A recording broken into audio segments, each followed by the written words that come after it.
நிறைய பேர் என்கிட்ட கேட்குறாங்க, சார் விரைப்புத்தன்மை குறைபாடு வந்துன்னா நீங்கள் சொல்கிறீங்க ஹார்ட் அட்டாக் பின்னாடி வரத்துக்கான வாய்ப்புகள் அதிகம் அப்படின்னு கேட்குறாங்க.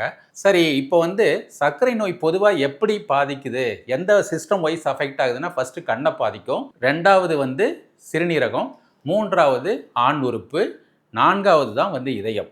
இதில் வந்து என்ன ஒரு மெடிக்கலான ஒரு வியூ என்னன்னா, இப்போது ஹார்ட்டுக்கு போகிற இரத்த குழாய் பேர் கொரோனரி ஆர்ட்ரி. அதில் அது அடைப்பு வந்தால் தான் ஹார்ட் அட்டாக் வருது. அதனுடைய டயாமீட்டர், அந்த இரத்த குழாயுடைய உள்ளளவு இருக்குல்ல, டயாமீட்டர்னு சொல்கிறது, அது 3 to 4 mm.